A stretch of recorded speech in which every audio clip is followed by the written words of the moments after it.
The wealth of Russian oligarchs. After the Soviet Union dissolved in 1991, Russia found itself at a critical juncture, grappling with political instability and an economy in turmoil.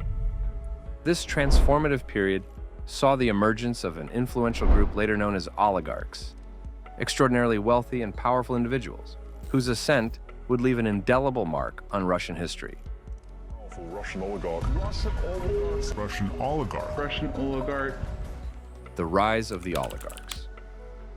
The early 1990s marked the beginning of a bold transformation in Russia, a shift from a rigidly controlled state-led economy to an uncharted free market system. This process, known as privatization, sought to dismantle massive state-run enterprises that were deeply in debt and inefficient, making way for privately owned companies to propel the economy forward. However, in the absence of a clear regulatory framework, a void emerged, one that was quickly filled by a select few with sharp political connections and a vision to capitalize on this unprecedented opportunity. With ambition, business savvy, and access to key resources, these individuals became the architects of a new era. They would soon come to be known as oligarchs, a term that would resonate not just in the corridors of Russian power, but in the daily lives of its citizens. As industries underwent a dramatic overhaul, the oligarchs navigated the chaos with precision, securing stakes in sectors primed for exponential growth. Their empires spanned energy, natural resources, media, and telecommunications, and their wealth surged to unimaginable heights. Initially, the privatization effort aimed to offer every Russian citizen an equal chance to participate in the country's economic future. The government distributed bonds worth about 2 months' average salary. Yet, for many, the harsh realities of economic instability made these assets unattainable. Only a privileged few, often with ties to the KGB, had the means and connections to acquire the foundational assets that would later dominate Russia's economy. But financial clout alone didn't define the rise of the oligarchs. They understood the value of alliances, weaving intricate webs of political influence that extended deep into the halls of power. These connections became their most valuable currency, allowing them to steer policies, strike lucrative deals, and safeguard their interests against the shifting winds of economic reform. At the core of their ascent lay Russia's vast natural wealth, reserves of oil, gas, and minerals. The oligarchs seized these resources during privatization, gaining control over key energy companies that would cement their place as both economic and political powerhouses. Behind the scenes, they employed sophisticated financial tactics, using offshore networks and intricate transactions to consolidate their wealth and expand their empires. These strategies not only bolstered their fortunes, but also reinforced their influence over Russia's economy. However, their meteoric rise was not without challenges. As their power grew, so did internal rivalries and friction with the state. The turning point came in 1999 with Vladimir Putin's rise to power. His leadership sought to rebalance the scales, sparking debates over the oligarchs' influence and their role in shaping modern Russia. Putin and the oligarchs. During Boris Yeltsin's second presidential term, many oligarchs lent their support, ensuring the continuation of their monopolistic grip on Russia's economy. However, as Vladimir Putin's popularity surged, many within this elite circle anticipated his eventual rise to power. By backing his election in 1999, they unknowingly paved the way for a seismic shift in Russia's political and economic landscape. Putin's arrival marked a turning point, ushering in a new era of recalibration, confrontation, and a power struggle that would define the nation's trajectory. Once dominant figures, the oligarchs, who had built their empires through political ties and economic control, found themselves facing an unexpected challenge in Putin. Keenly aware of the concentration of power among a privileged few, Putin set out to re-establish the state's authority and wrest back control over key industries. The standoff between Putin and the oligarchs became a defining battle for supremacy. Putin's administration launched a series of legal challenges, anti-corruption crackdowns, and intense pressure campaigns aimed at forcing the oligarchs to relinquish assets or submit to state control. The courtroom became a battleground as the government sought to dismantle the oligarchs' influence and loosen their financial grip on the nation. Yet, the oligarchs were not willing to surrender without a fight. With vast resources at their disposal, they leveraged every tool available: legal counteractions, political maneuvering, and strategic media campaigns to protect their empires and shape public opinion in their favor. Amid this clash, a new force began to rise: the Siloviki. This group, comprised of individuals with backgrounds in law enforcement and security, emerged as loyalists to Putin. Their allegiance and connections to Russia's security apparatus made them a formidable ally for Putin's administration. The Siloviki represented a shift in power dynamics, embodying a new era of authority and loyalty under Putin's leadership. The Siloviki, Russia's force of power.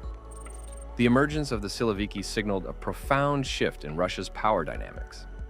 Unlike the oligarchs, who relied on their economic empires and political ties, the Siloviki represented a new kind of influence, rooted in security, control, and an unwavering loyalty to Putin's vision for the state. The term Siloviki comes from the Russian word silovik, meaning person of force or person of power. This aptly reflects their origins in security and law enforcement agencies, where discipline, strength, and loyalty to the state were paramount. Their rise symbolized the increasing dominance of state-controlled power over private wealth. The Siloviki were largely drawn from agencies like the military, intelligence services, police, and other branches of security. These backgrounds gave them a strict sense of hierarchy and a practical, no-nonsense approach to governance. As a group, they brought together political influence and security expertise, ensuring a focus on stability and control that aligned closely with Putin's leadership style. Among the most prominent figures in this group was Igor Sechin, the chairman of Rosneft and a close ally of President Putin. With a background in the KGB, Sechin became a central figure in Russia's energy sector, shaping the country's economic landscape and consolidating power within the Siloviki ranks. Another significant player was Dmitry Medvedev, once Russia's president, 2008 to 2012, and later its prime minister. Medvedev's political journey, deeply intertwined with Putin's, highlighted the close relationship between the Siloviki and the Kremlin's elite. Loyalty was the foundation of the Siloviki's rise. Those who aligned with Putin's vision and demonstrated steadfast support were often rewarded with greater authority and influence. But falling out of favor with Putin could have devastating consequences, ranging from loss of position to legal battles, or even more extreme outcomes. Since the start of the Ukraine war, dissent within the Siloviki ranks has often led to tragic and mysterious ends, with defenestrations becoming a grim and widely discussed method of eliminating rivals. These incidents sparked a wave of memes and online jokes about flying Russian officials. Even before the war, the Siloviki were not immune to internal power struggles. Weakness or failure to maintain loyalty was met with severe punishment, be it imprisonment, loss of assets, or worse. Those who resisted were crushed, and those who didn't were stripped of their influence and left in the shadows. The rise of the Siloviki marked a distinct turn toward a centralized and security-oriented model of governance. Their influence perfectly complemented Putin's leadership, emphasizing control, stability, and a pragmatic approach to maintaining power. Faced with the growing influence of the Siloviki, the old guard oligarchs were left with a stark choice: adapt to the new order or risk being swept aside. Oligarchs, with and against Putin. In the intricate theater of Russian politics, the fate of oligarchs during Vladimir Putin's presidency serves as a vivid illustration of the potential rewards and perils that awaited those who either aligned with or challenged the Kremlin's authority. One of the most striking examples of defiance was Mikhail Khodorkovsky. Once a towering figure in Russia's oil industry, Khodorkovsky openly criticized Putin's political direction and financially supported opposition movements. This bold dissent, however, was met with a decisive response. In 2003, Khodorkovsky was arrested, and his oil company Yukos was dismantled through legal maneuvers. He spent a decade in prison, a powerful message to others that opposing Putin could have devastating consequences. Similarly, Boris Berezovsky, a former oligarch and media tycoon, experienced the perils of falling out with Putin. Once a key political kingmaker, Berezovsky's opposition led to self-imposed exile in the UK. Despite his efforts to organize opposition forces from abroad, his influence waned, and his mysterious death in 2013 underscored the high stakes for those who opposed the Kremlin. Another high-profile figure, Alexei Navalny, has become a symbol of resistance against the Kremlin. Known for his relentless anti-corruption campaigns, Navalny has faced repeated arrests, assassination attempts, and threats believed to be orchestrated by Russian security agencies. His unwavering commitment to exposing corruption has made him a prominent figure, but it has also placed him in constant peril. The chilling case of Alexander Litvinenko is a stark reminder of the lengths the Kremlin might go to silence dissent. A former KGB officer turned critic of Putin, Litvinenko was poisoned in London in 2006 with radioactive polonium, triggering international outrage and casting a shadow over Russia's treatment of its opponents. On the other hand, oligarchs who aligned themselves with Putin often enjoyed significant rewards. Roman Abramovich, a billionaire with close ties to Putin, maintained and expanded his business interests, especially in the energy sector. His loyalty earned him both influence and protection, shielding him from the fate of other oligarchs. Mikhail Prokhorov and Alisher Usmanov, two more oligarchs with strong connections to the Kremlin, saw their fortunes grow under Putin's leadership. Even Prokhorov's brief political venture as an independent presidential candidate did not hinder his success, while Usmanov's wide-ranging business ventures thrived. Similarly, Viktor Vekselberg maintained a close relationship with the Kremlin, allowing him to build a vast business empire and secure his position as one of Russia's most prominent oligarchs. For those who pledged their loyalty to Putin, the rewards were immense. Aligning with the Kremlin opened doors to incredible wealth, power, and a truly opulent lifestyle, a stark contrast to the fate of those who dared to defy Russia's formidable leader. The lavish lifestyles of Russia's oligarchs. Roman Abramovich, one of the most recognizable oligarchs, exemplified the extravagant lifestyle synonymous with immense wealth and influence. Best known internationally for his ownership of Chelsea Football Club, Abramovich's portfolio included luxury yachts, sprawling estates, and world-class art collections. A trusted confidant of Vladimir Putin, he skillfully balanced his business ventures with his political alliances, securing his position as a central figure in both domains. Abramovich's lifestyle extended to the high seas, where his fleet of yachts redefined luxury. Among his most iconic vessels was the Eclipse, once the largest private yacht in the world. Equipped with features like multiple swimming pools, a disco hall, and even a missile defense system, the Eclipse symbolized his appetite for grandeur. Abramovich also owned customized private jets, including a Boeing 767, which seamlessly transported him from sea to sky, embodying a life of exclusivity and elegance. Mikhail Prokhorov, another high-profile oligarch, exuded a cosmopolitan charm with interests that ranged from mining to media.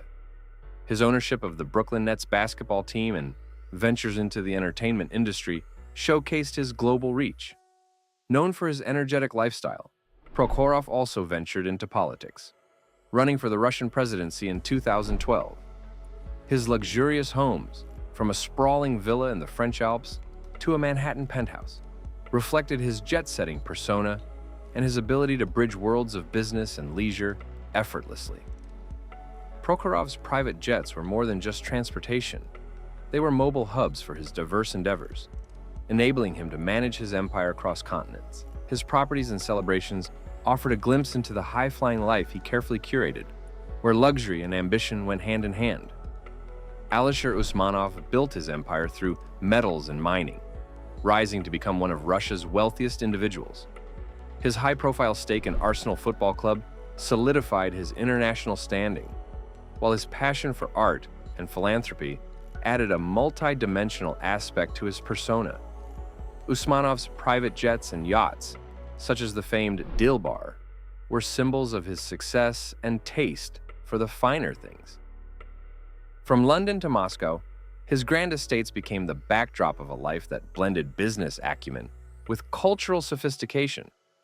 Viktor Vekselberg, known for his ventures in natural resources and metals, combined his wealth with a passion for cultural preservation. His extensive collection of art and historical artifacts was housed in world-class museums he established, blending opulence with heritage. Even his private jets carried a unique touch of culture, adorned with curated artworks that made every journey an artistic experience. These oligarchs not only indulged in luxury, but also understood the importance of aligning their wealth and influence with Russia's political landscape. Their support for Putin's regime ensured both protection and opportunities, granting them access to a seat of power. However, this dynamic could not shield them from the consequences of Putin's decisions. Despite their influence, they were unable to dissuade him from embarking on his catastrophic war against Ukraine, a decision that would bring unforeseen challenges to their empires and the opulent lifestyles they had so carefully built. How Western sanctions changed their lives. The geopolitical turmoil following Putin's aggression against Ukraine and the wave of Western sanctions transformed the lives of Russian oligarchs aligned with the Kremlin. Once living in untouchable luxury, these oligarchs now faced a stark new reality, unprecedented challenges that reshaped their influence and diminished their opulent lifestyles. The European Commission's Freeze and Seize Task Force played a critical role in enforcing sanctions against Russian and Belarusian oligarchs. This initiative focused on freezing and confiscating assets tied to these elites. Additionally, the International Russian Elites, Proxies, and Oligarchs (REPO) task force, comprising G7 nations and the European Union, amplified these efforts. The cooperation between these task forces, crossing transatlantic boundaries, demonstrated a unified resolve to dismantle the power structures supporting Putin's regime. For oligarchs accustomed to wielding influence in Putin's inner circle, the sanctions were a major blow. These measures not only targeted their vast personal fortunes, but also aimed to sever the financial networks that supported Putin's military endeavors. The restrictions left many of them trapped, their once limitless financial maneuvers now stifled by a tightening grip of global regulations. The opulence that had once defined their lifestyles, luxury yachts, private jets, and sprawling mansions, was no longer immune to the repercussions of aligning with Putin's agenda.